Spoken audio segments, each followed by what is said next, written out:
मेरे वालों सारिਆਂ ਨੂੰ सत श्री अकाल। स्वागत है ਤੁਹਾਡੇ ਆਪਣੇ चैनल लैट्स लर्न ਦੇ ਉੱਤੇ, ਜਿੱਥੇ मैं ਅਤੇ ਤੁਸੀਂ बहुत कुछ ਸਿੱਖਾਂਗੇ। ਅਸੀਂ ਚਾਈਲਡ ਡਿਵੈਲਪਮੈਂਟ ਐਂਡ ਪੈਡਾਗੋਗੀ ਸ਼ੁਰੂ ਕੀਤੀ ਹੋਈ ਹੈ, ਜਿਸ ਵਿੱਚ ਵਾਧੇ ਅਤੇ ਵਿਕਾਸ ਨਾਲ ਸੰਬੰਧਿਤ 2 ਵੀਡੀਓਜ਼ ਆਲਰੇਡੀ ਅਸੀਂ ਅਪਲੋਡ ਕਰ ਚੁੱਕੇ ਹਾਂ, ਜਿਨ੍ਹਾਂ ਦਾ ਲਿੰਕ ਜਿਹੜਾ ਹੈ ਡਿਸਕ੍ਰਿਪਸ਼ਨ ਬਾਕਸ ਵਿੱਚ ਦਿੱਤਾ ਹੋਇਆ ਹੈ। ਤੁਸੀਂ ਉੱਥੇ ਜਾ ਕੇ ਉਹਨਾਂ ਨੂੰ ਦੇਖ ਸਕਦੇ ਹੋ। ਇਸ ਤੋਂ ਇਲਾਵਾ ਐਨਟੀਟੀ ਨਾਲ ਸੰਬੰਧਿਤ ਮਟੀਰੀਅਲ ਅਤੇ ਇਹਨਾਂ ਵੀਡੀਓਜ਼ ਦੀ PDF ਲੈਣ ਲਈ ਸਾਡਾ ਟੈਲੀਗ੍ਰਾਮ ਗਰੁੱਪ ਦਾ ਲਿੰਕ ਜਿਹੜਾ ਹੈ ਡਿਸਕ੍ਰਿਪਸ਼ਨ ਬਾਕਸ ਵਿੱਚ ਦਿੱਤਾ ਹੋਇਆ ਹੈ, ਤੁਸੀਂ ਉਸ ਨੂੰ ਵੀ ਜੁਆਇਨ ਕਰ ਸਕਦੇ ਹੋ। ਤਾਂ ਸ਼ੁਰੂ ਕਰਦੇ ਹਾਂ ਅੱਜ ਦਾ topic child care and development. ਜਿਵੇਂ ਕਿ ਤੁਹਾਨੂੰ ਪਤਾ ਹੈ ਕਿ ਐਜ਼ ਅ ਟੀਚਰ ਜਾਂ ਐਜ਼ ਅ ਪੇਰੈਂਟਸ ਹੋਣ ਦੇ ਨਾਤੇ ਕੀ ਹੈ, ਸਾਨੂੰ ਬੱਚਿਆਂ ਦੀ ਸਿਹਤ ਅਤੇ ਡਿਵੈਲਪਮੈਂਟ ਬਾਰੇ ਜਾਣਕਾਰੀ ਹੋਣਾ ਬਹੁਤ ਜ਼ਰੂਰੀ ਹੈ, ਕਿਉਂਕਿ ਬੱਚਿਆਂ ਦੀ ਸਿਹਤ ਅਤੇ ਡਿਵੈਲਪਮੈਂਟ ਹੈ ਜਿਹੜੀ ਉਹ ਬਹੁਤ ਹੀ ਮਹੱਤਵਪੂਰਨ ਭੂਮਿਕਾ ਨਿਭਾਉਂਦੀ ਹੈ। ਇਸ ਲਈ ਸਾਨੂੰ ਪਤਾ ਹੋਣਾ ਚਾਹੀਦਾ ਹੈ ਕਿ ਬੱਚੇ ਦੀ ਸਿਹਤ ਹੁੰਦੀ ਕੀ ਹੈ, ਠੀਕ ਹੈ। ਤਾਂ ਅਸੀਂ ਉਸ ਦੀ ਕਿਵੇਂ ਕੇਅਰ ਕਰਨੀ ਹੈ, ਕਿਸ ਚੀਜ਼ ਦੀ ਕੇਅਰ ਕਰਨੀ ਹੈ ਅਤੇ ਕਿਸ ਤਰ੍ਹਾਂ ਕਰਨੀ ਹੈ, ਠੀਕ ਹੈ। ਤਾਂ ਇਸ ਨਾਲ ਸੰਬੰਧਿਤ ਜਿਹੜਾ ਹੈ ਅੱਜ ਦਾ ਟੌਪਿਕ ਹੈ ਚਾਈਲਡ ਕੇਅਰ ਐਂਡ ਡਿਵੈਲਪਮੈਂਟ। ਤਾਂ first of all child health. ਹੁਣ ਬੱਚੇ ਦੀ ਸਿਹਤ ਹੁੰਦੀ ਕੀ ਹੈ, ਸਿਹਤ ਕੀ ਹੈ? Child health is a state of physical, mental, intellectual, social and emotional well being and not merely the absence of diseases or infirmity. ਜੋ ਸਿਹਤ ਹੈ ਉਹ ਇੱਕ ਵਧੀਆ state of physical, mental well state, ਯਾਨੀ ਕਿ ਇੱਕ ਵਧੀਆ ਹਾਲਤ ਹੈ। ਨਾ ਸਿਰਫ ਬਿਮਾਰੀਆਂ ਦਾ ਲੱਗਣਾ ਹੀ ਸਿਹਤ ਨਹੀਂ ਹੈ, ਬਿਮਾਰੀਆਂ ਨਾ ਲੱਗਣਾ, ਜਿਵੇਂ ਆਪਾਂ ਨੂੰ ਕੋਈ ਬਿਮਾਰੀ ਨਹੀਂ ਹੈ ਤਾਂ ਇਸ ਦਾ ਮਤਲਬ ਇਹ ਨਹੀਂ ਹੈ ਕਿ ਅਸੀਂ ਸਿਹਤਮੰਦ ਹਾਂ, ਠੀਕ ਹੈ। ਸਿਰਫ ਬਿਮਾਰੀਆਂ ਦਾ ਨਾ ਹੋਣਾ ਹੀ ਚੰਗੀ ਸਿਹਤ ਨਹੀਂ ਹੈ, ਬਿਮਾਰੀਆਂ ਦੇ ਨਾ ਹੋਣ ਦੇ ਨਾਲ ਨਾਲ ਸਰੀਰਕ, ਮਾਨਸਿਕ, ਬੌਧਿਕ, ਭਾਵਾਤਮਕ ਪੱਖ ਦਾ ਵਧੀਆ ਹੋਣਾ ਵੀ ਜ਼ਰੂਰੀ ਹੈ, ਠੀਕ ਹੈ। Children represent the future and ensuring their health, growth and development ought to be prime concern of all societies। ਜੋ ਬੱਚਿਆਂ ਦੀ ਸਿਹਤ ਹੈ ਉਸ ਦਾ ਹੋਣਾ ਬਹੁਤ ਜ਼ਰੂਰੀ, ਕਿਉਂਕਿ ਜੋ ਬੱਚੇ ਹੁੰਦੇ ਹਨ ਉਹ ਕੀ ਹਨ, ਦੇਸ਼ ਦਾ ਭਵਿੱਖ ਹਨ। ਇਸ ਲਈ ਜਿਹੜੀ ਉਹਨਾਂ ਦੀ ਗਰੋਥ ਹੈ, ਡਿਵੈਲਪਮੈਂਟ ਹੈ, ਪ੍ਰੋਪਰ ਹੋਣੀ ਜ਼ਰੂਰੀ ਹੈ। Newborn are particularly well born and children are vulnerable to maintenance and infection diseases. ਜੋ ਨਿਊ ਬੋਰਨ ਬੱਚੇ ਹੁੰਦੇ ਹਨ ਉਹਨਾਂ ਨੂੰ ਕੀ ਹੈ, ਲਾਗ ਦੀਆਂ ਬਿਮਾਰੀਆਂ ਜਿਹੜੀਆਂ ਬੜੀ ਜਲਦੀ ਲੱਗਦੀਆਂ ਹਨ, ਠੀਕ ਹੈ। ਬੜੀ ਜਲਦੀ ਬਿਮਾਰੀਆਂ ਦਾ ਸ਼ਿਕਾਰ ਹੁੰਦੇ ਹਨ, ਕਿ ਬਿਕੋਜ਼ ਉਹਨਾਂ ਦਾ ਇਮਿਊਨਿਟੀ ਸਿਸਟਮ ਹੁੰਦਾ ਜਿਹੜਾ ਉਸ ਟਾਈਮ ਵੀਕ ਹੁੰਦਾ ਹੈ, ਠੀਕ ਹੈ। ਤਾਂ ਇਸ ਲਈ ਕੀ ਹੈ, ਉਹਨਾਂ ਨੂੰ ਕੋਸ਼ਿਸ਼ ਕਰਨੀ ਚਾਹੀਦੀ ਹੈ ਕਿ ਬੱਚਿਆਂ ਦੀ ਇਸ ਤਰ੍ਹਾਂ ਕੇਅਰ ਕੀਤੀ ਜਾਵੇ ਕਿ ਉਹਨਾਂ ਨੂੰ ਕੋਈ ਬਿਮਾਰੀ ਲੱਗੇ ਹੀ ਨਾ, ਠੀਕ ਹੈ। ਉਹਨਾਂ ਨੂੰ ਪਹਿਲਾਂ ਹੀ ਐਵੇਂ ਦੀ ਕੇਅਰ ਕਰਨੀ ਚਾਹੀਦੀ ਹੈ ਕਿ ਉਹ ਬਿਮਾਰੀਆਂ ਤੋਂ ਦੂਰ ਰਹਿਣ। ਪਰ ਅਗਰ ਬਾਏ ਚਾਂਸ ਕੋਈ ਹੈਲਥ ਇਸ਼ੂ ਜਾਂ ਕੋਈ ਬਿਮਾਰੀ ਲੱਗ ਵੀ ਜਾਂਦੀ ਹੈ ਤਾਂ ਉਹਨਾਂ ਨੂੰ ਪ੍ਰੋਪਰਲੀ ਉਸ ਦਾ ਜਿਹੜਾ ਹੈ ਟ੍ਰੀਟਮੈਂਟ ਹੋਣਾ ਜ਼ਰੂਰੀ ਹੈ, ਠੀਕ ਹੈ। ਬਲਕਿ ਕੋਸ਼ਿਸ਼ ਕਰਨੀ ਚਾਹੀਦੀ ਹੈ ਕਿ ਕੋਈ ਬਿਮਾਰੀ ਲੱਗੇ ਹੀ ਨਾ, because preventions are better than cure. Next ਹੈ ਆਬਜੈਕਟਿਵਸ ਆਫ ਚਾਈਲਡ ਕੇਅਰ। ਹੁਣ ਚਾਈਲਡ ਕੇਅਰ ਦੇ ਉਦੇਸ਼ ਕੀ ਹਨ? ਕੀ ਉਦੇਸ਼ ਹਨ? Decreasing childhood death and infant mortality rate. ਸਭ ਤੋਂ ਪਹਿਲਾਂ ਕੀ ਹੈ, ਜੋ ਛੋਟੇ ਬੱਚੇ ਹਨ, ਮੈਂ ਤੁਹਾਨੂੰ ਆਲਰੇਡੀ ਦੱਸ ਚੁੱਕੀ ਹਾਂ ਕਿ ਉਹਨਾਂ ਨੂੰ ਬਹੁਤ ਜ਼ਿਆਦਾ ਲਾਗ ਦੀਆਂ ਬਿਮਾਰੀਆਂ ਲੱਗਦੀਆਂ ਹਨ ਅਤੇ ਉਹਨਾਂ ਦਾ ਇਮਿਊਨਿਟੀ ਸਿਸਟਮ ਵੀਕ ਹੁੰਦਾ ਹੈ, ਠੀਕ ਹੈ। ਤਾਂ ਸ਼ਿਸ਼ੂ ਦੀ ਮੌਤ ਦਰ ਨੂੰ ਘਟਾਉਣਾ, ਠੀਕ ਹੈ। ਸ਼ਿਸ਼ੂ ਦੀ ਮੌਤ ਦਰ ਨੂੰ ਘਟਾਉਣਾ, ਬਿਕੋਜ਼ ਉਹਨਾਂ ਨੂੰ ਜਲਦੀ ਬਿਮਾਰੀਆਂ ਲੱਗਦੀਆਂ ਹਨ ਅਤੇ ਬਹੁਤ ਜ਼ਿਆਦਾ ਡੈਥਸ ਜਿਹੜੀਆਂ ਹੋ ਜਾਂਦੀਆਂ ਨੇ, ਤਾਂ ਉਸ ਮੌਤ ਦਰ ਨੂੰ ਘਟਾਉਣਾ। Promote and protect health of child. ਬੱਚੇ ਦੀ ਸਿਹਤ ਨੂੰ ਪ੍ਰਮੋਟ ਕਰਨਾ, ਠੀਕ ਹੈ, ਉਸ ਦੀ ਹੈਲਥ ਨੂੰ ਵਧੀਆ ਰੱਖਣਾ ਤਾਂ ਕਿ ਉਹ ਹੈਲਦੀ ਰਹੇ। ਨੈਕਸਟ ਹੈ ਨਿਊਟ੍ਰੀਸ਼ਨ ਡਾਈਟ ਆਫ ਚਿਲਡਰਨ। ਬੱਚੇ ਨੂੰ ਚੰਗਾ ਪੋਸ਼ਣ ਦੇਣਾ, ਇਹ ਇੱਕ ਵਧੀਆ ਪੋਸ਼ਣ ਦੇਣਾ ਹੀ ਜੋ ਚਾਈਲਡ ਕੇਅਰ ਦਾ ਜਿਹੜਾ ਹੈ ਮੁੱਖ ਉਦੇਸ਼ ਹੈ। Monitoring child growth.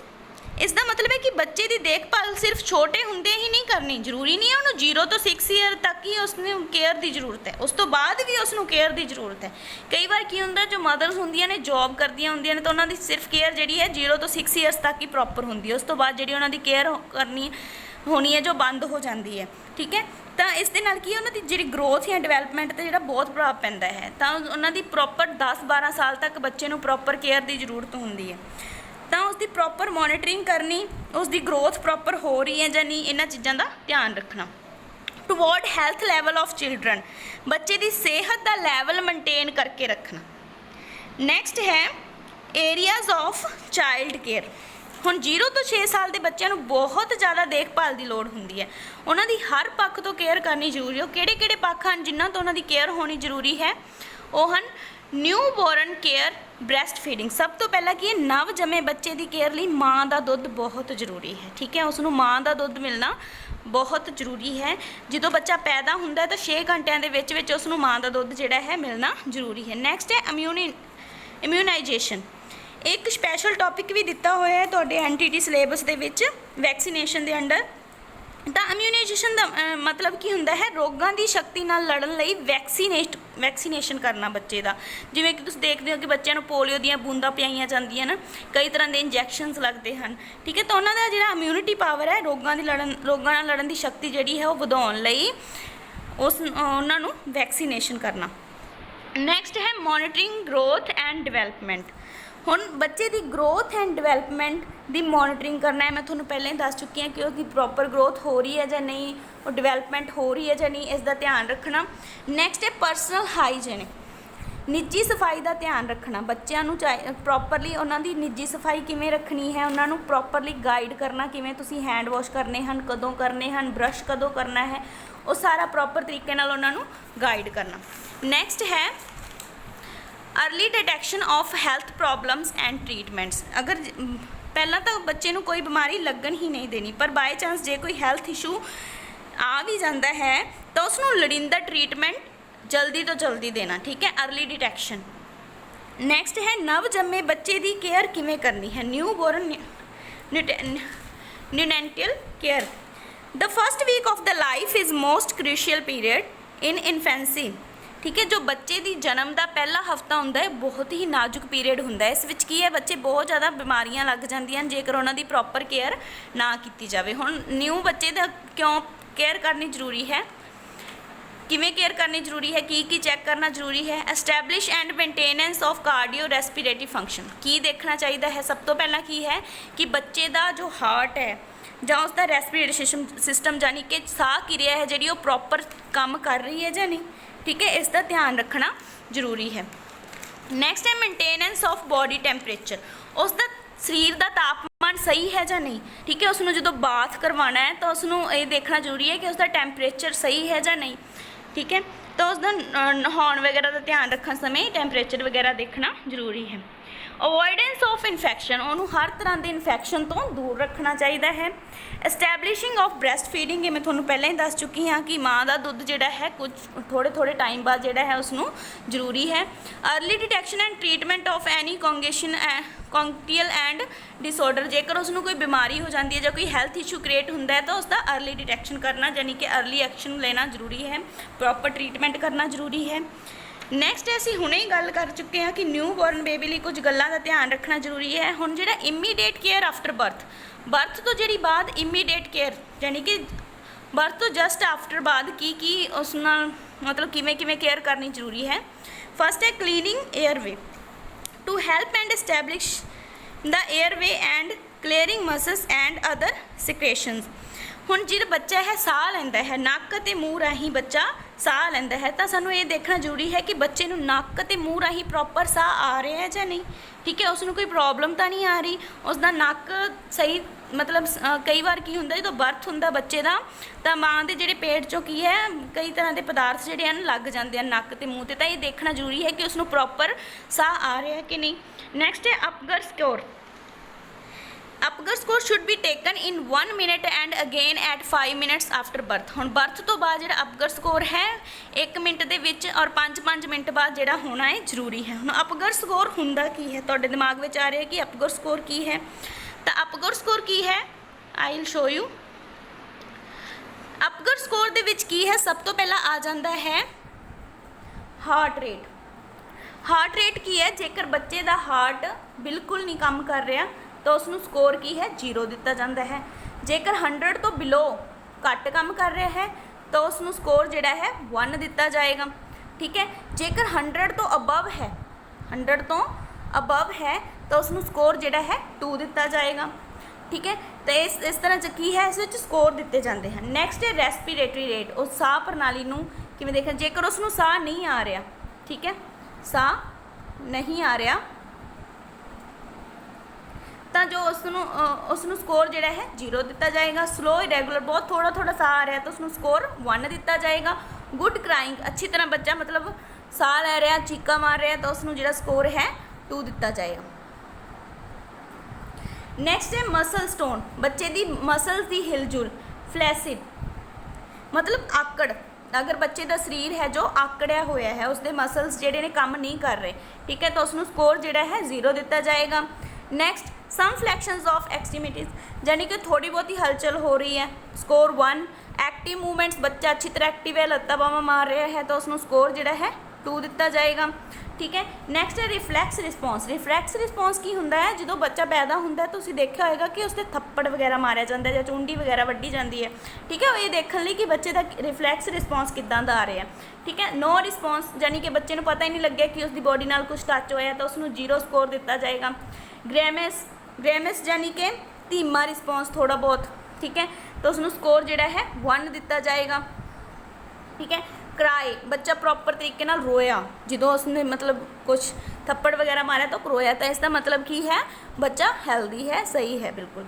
नैक्सट है कलर। हुण उसका बॉडी कलर की होएगा, जो बर्थ होएगा तो बॉडी कलर की, जेकर उसका बॉडी कलर ब्लू या पीला येलो है तो मतलब की है उसका जिहड़ा मतलब बच्चे की हालत है जिहड़ी थोड़ी नाजुक है। सैवर डिप्रैशन च है बच्चा, ठीक है, जेकर उसका कलर ब्लू या पिंक, पिंक वो थोड़े थोड़े दाने हैं तो कि मिल्ड डिप्रैशन च है। जेकर कंप्लीटली पिंक है बच्चा, ठीक है, पूरा रैड कलर का बच्चा है, पिंक है, तो उसका जोड़ा की है बच्चा हेल्दी है, उसनों कोई भी मतलब प्रॉब्लम नहीं है, ठीक है। हुण इस नाल संबंधित क्वेश्चनस किवें पुछणगे, की क्वेश्चन आ सकते हैं, तो सब तो पहला ये पूछा जा सकता है कि अगर स्कोर कितना हुंदा है तो वो 10 अपन 10 लर्न करांगे, ठीक है। या फिर एवें पूछ सकते हैं कि जो मतलब हार्ट रेट है, ठीक है, वो मतलब किहड़े बच्चे की किन्नी, जिहड़ा बच्चे की 100 बिलो है तो बच्चे को कितना स्कोर मिलेगा, ठीक है। तो इस तरह के क्वेश्चन हैं जिहड़े इस नाल संबंधित आ सकते हैं। अगे थर्ड है मेनटेनेंस ऑफ बॉडी टैंपरेचर। हुण उहदे बॉडी का temperature, the normal body temperature of new born is between 36.5 to 37.5। जो बच्चा पैदा होंदा है तो उसका नॉर्मल बॉडी टैंपरेचर जो है न्यू बॉर्न बेबी का कितना होंदा है, 36.5 to 37.5। Very important to quickly dried and newborn immediately after birth and given to the mother for skin to skin contact। जो बच्चा माँ के पेट में हुंदा है तो एक थैली विच हुंदा है, ठीक है, तो जो पैदा होंदा है तो उस मतलब उहदे कोई लसीले पदार्थ जिहड़े हैं उहदी बॉडी उपर लगे हैं, तो उसनूं क्विकली ड्राई करना जरूरी है। सब तो पहला की है उसनूं क्विकली ड्राई करना जरूरी है, तो और क्विकली ड्राई करके उसनूं मदर दे नाल पाना, स्किन टू स्किन कॉन्टैक्ट होना जरूरी है, उसनूं मदर दे नाल लिटा देना चाहिए है, ओके। नैक्सट है ब्रैसट फीडिंग, ये बारे मैं थोड़ा दस ही चुकी हाँ कि माँ का दुध मिलना जरूरी है 6 घंटे के विच। नियोनाटल एग्जामिनेशन, हुण इस दे विच की हुंदा है कि बच्चे का बच्चे नूं एग्जामिन किया जाता है। कई बार तुसीं देखिया होगा कि डिलीवरी टाइम की है, जो बच्चों वाले डॉक्टर होंदे हैं ना देखते हैं कि बच्चे की लैंथ कितनी है, उसका भार कितना है, ठीक है, सिर दा ते छाती का घेरा कितना है, सारा कुछ एग्जामिन किया जाता है। Measuring the body height, weight, head and chest circumference. Next है breast feeding. Commence breast milk expression as soon as possible after birth, क्योंकि बर्थ तो बाद तुरंत बाद की है बच्चे नूं मिल्क मिलना जरूरी है माँ का, at least within first 6 hours, पहले 6 घंटिया के विच, followed by frequent regular and effectively breast milk expression. थोड़े थोड़े समय बाद जिहड़ा है बच्चे नूं माँ का दुध मिलना जरूरी है। Stimulate educate birth milk breast milk production. Next है इम्यूनाइजेशन वैक्सीनेशन। ये टॉपिक जिहड़ा है असी वैक्सीनेशन वाले टॉपिक दे विच प्रॉपर करांगे इसनूं, ठीक है। इत्थे जस्ट आपां थोड़ा देख लैंदे आ कि मतलब इस वही वैक्सीनेशन किवें करना है, बच्चे का किहड़े टीके लगते हैं, किन्ने टाइम बाद लगते हैं, ठीक है। तो 1 वीक के जिवें OPV 0 डोज HBBI BCG का टीका लगता है, ठीक है। जिवें तुसीं देख रहे हो कि जिवें पुछ सकते हैं जिवें विटामिन A का टीका पहला कदों लगता है 9 मंथ विच, दूजा विटामिन A का टीका 18 मंथ दे विच लगता है। तो ये सारे जिहड़े हैं ना वो वैक्सीनेशन चार्ट है। नैक्सट है मॉनिटरिंग ग्रोथ एंड डिवेलपमेंट। इस तो पता लगता है कि केड़ा बच्चा कितना सेहतमंद है, ठीक है। तो अगर बच्चा सेहतमंद है तो उसनू प्रमोट करना है, और अगर बच्चा कुपोषण का शिकार है तो उसनू सही तरीके नाल डिवेलप करने लई की कदम चुकने हैं। Development monitoring this series of activities include the promotion of normal development and detection of development problem as part of a flexible ongoing process within a primary child health care context. It involves sharing reports and feedbacks from health professional, parents, teacher and others. इस विच की हुंदा है कि बच्चे दा proper देखना कि उसकी डिवेलपमेंट हो रही है, जिन्ना बच्चों की प्रॉपर डिवेलपमेंट हो रही है उन्होंने डिवेलपमेंट प्रमोट करना, यानी कि उन्होंने डिवेलपमेंट उवें ही रहे अच्छी तरह उसनू प्रमोट करना, और जिन्ना बच्चों की डिवेलपमेंट प्रॉपर नहीं हो रही उसनू प्रॉपर करने लई कदम चुकना। इस दे लई की है रिपोर्ट्स शेयर करना, जिवें आपां पेरेंट्स तो फीडबैक लै सकते हैं कि हाँ बच्चा किवें की खांदा है, की पींदा है, कितना टाइम सौंदा है, ठीक है, ये सारिया गल्लां इस विच आ जांदियां। जां फिर पेरेंट्स जिहड़े हैं टीचर्स तो ये फीडबैक्स लै सकते हैं, क्योंकि एज जो तुसीं प्राइमरी टीचर जो ज्वाइन करोगे तो ये सारिया चीज़ां तुहानूं नोट करनियां पैणगियां। नैक्सट है development assessment. Children suspected of having development problems undergo a series of detailed examination including diagnostic testing. तो as a primary teacher monitoring के आधार पर सानू की है असैसमेंट करनी पेगी, ठीक है। हुण बच्चों का असीं देख लिया सारा किवें डिवेलपमेंट हुंदी है, किवें ग्रोथ हुंदी है, हुण उसकी मॉनिटरिंग करना। हुण जिन्हां बच्चों ते सानू शक है कि उसकी डिवेलपमेंट प्रॉपर नहीं हो रही तो सब तो पहला उन्हां ते ध्यान देना जरूरी है, ठीक है। हुण इस दे विच की आ जाता है, सब तो पहला है weight. Most widely used and simplest reproducible anthropometric measurement for the evaluation of nutrition status. तो बच्चे की मॉनिटरिंग में उसका वेट जो देखना उस इस नाल सानू की पता चलता, उस न्यूट्रिशन नाल संबंधित बीमारियां का पता चलता है सानू, ठीक है, कि उसनू किहड़े न्यूट्रिशन की कमी है। जेकर उसका वेट घट है तो आप पता करने की कोशिश करांगे कि उसकी की डाइट है, ठीक है, किहड़े न्यूट्रिशन की कमी करके उसका वेट घट है, ठीक है। तो जो आप वेट चैक करना तो किहड़ियां गल्लां दा ध्यान रखना जरूरी है। फर्स्ट है zero error has to be adjusted. तो वेट जो चैक करना तो जीरो पहला उसनू जीरो ते एडजस्ट करना जरूरी है। Minimum cloth should be Warne, बच्चे ते सब घट तो घट क्लोथ्स पाए होने चाहिए हैं, क्योंकि जो अद्धा भार है तो कपड़ियां का ही हो जाता है।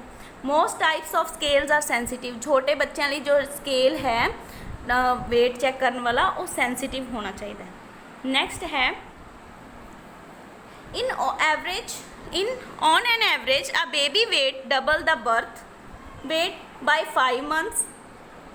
इस विच की हुंदा है कि 5 महीने विच जिहड़ा बच्चे का वेट है दुगना हो जाता है बर्थ तो। मान लो जे किसी बच्चे का बर्थ होया उसका वेट 3 किलो सी तो 5 महीने दे विच की है वो 6 किलो हो जाता है, ठीक है।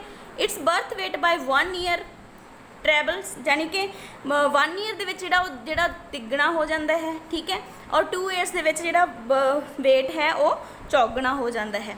A baby should gain at least 500 gram per month in the first 3 months of life. If the growth is less than this is point to be मेल्टिनेशन।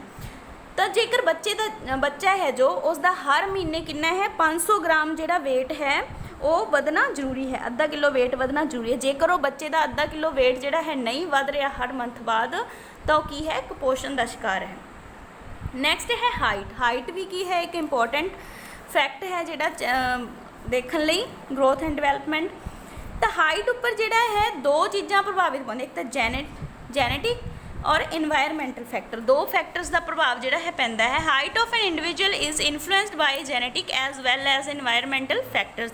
Maximum growth potential is decided by genetic factors. तो सब तो ज़्यादा जिहड़े factors प्रभावित करते हैं ना वो जेनेटिक हाइट नूं प्रभावित करते हैं, क्योंकि जिवें दी अपने मम्मी पापा की जिन्नी हाइट होएगी उन्नी होएगी। पर जरूरी नहीं है कि जेकर तुहाडे मदर फादर की हाइट जिहड़ी है 5'10" है तो जरूरी नहीं है साडी हाइट भी की है 5'10" होएगी, ठीक है। Because nutrition and incidents of infection determine the extent of explanation of that genetic potential. तो इस दे उपर किस दा प्रभाव पैंदा है, न्यूट्रिशन का प्रभाव पैंदा है, क्योंकि जेकर तुहाडे मदर फादर की हाइट 5'10" है तो जेकर तुहाडी हाइट 5'10" नहीं हो रहे तो उसके उपर किस दा प्रभाव पिया, न्यूट्रिशन का, यानी कि तुसीं प्रॉपर न्यूट्रिशनस जिहड़े हैं वो नहीं ले। Inadequate dietary intake and or infection reduce nutrition available at the cellular level. This result in growth retardation. A prolonged period of severe depression leads to। ਤਾਂ ਇਸ ਦੇ ਉੱਪਰ ਕੀ ਹੈ ਨਿਊਟ੍ਰੀਸ਼ਨਸ ਦਾ ਪ੍ਰਭਾਵ ਪੈਂਦਾ ਜਾਂ ਕੋਈ ਇਨਫੈਕਸ਼ਨ ਕਰਕੇ ਕੀ ਹੈ ਸਾਡੀ ਹਾਈਟ ਹੈ ਜਿਹੜੀ ਘੱਟ ਹੋ ਸਕਦੀ ਹੈ। ਨੈਕਸਟ ਹੈ ਟੈਕਨੀਕ ਆਫ ਮੈਜ਼ਰਮੈਂਟ। ਹੁਣ ਹਾਈਟ ਨੂੰ ਮੈਜ਼ਰ ਕਰਨ ਦੇ ਟੈਕਨੀਕਸ ਕੀ ਹਨ। ਚਿਲਡਰਨ ਬਿਲੋ 2 ਇਅਰਸ ਜਿਹੜੇ 2 ਸਾਲ ਤੋਂ ਘੱਟ ਬੱਚੇ ਹੁੰਦੇ ਹਨ ਮੈਜ਼ਰਡ ਬਾਈ ਯੂਜ਼ਿੰਗ ਐਨ ਇਨਫੈਂਟੋਮੀਟਰ। ਇਨਫੈਂਟੋਮੀਟਰ ਦੁਆਰਾ ਉਹਨਾਂ ਦੀ ਜਿਹੜੀ ਹਾਈਟ ਹੈ ਉਹ ਮਾਪੀ ਜਾਂਦੀ ਹੈ। ਇਨਫੈਂਟੋਮੀਟਰ ਕੀ ਹੁੰਦਾ ਹੈ ਇੱਕ ਸਕੇਲ ਹੁੰਦਾ ਜਿਸ ਦੇ ਉੱਪਰ ਲਿਟਾ ਕੇ ਬੱਚੇ ਨੂੰ ਹੈੱਡ ਤੋਂ ਹੀਲ ਤੱਕ ਜਿਹੜਾ ਹੈ ਮਾਪਿਆ ਜਾਂਦਾ ਹੈ। Baby is made to lie on the scale and crown heel length is measured। crown means head ਤੋਂ heel ਤੱਕ ਜਿਹੜਾ ਉਸਦੀ ਹਾਈਟ ਹੈ ਜਿਹੜੀ ਸਕੇਲ ਦੇ ਉੱਪਰ ਲਟਾ ਕੇ ਮਾਪੀ ਜਾਂਦੀ ਹੈ। For children above 2 years and adults a vertical measuring rod anthropometer is used and maximum height is measured।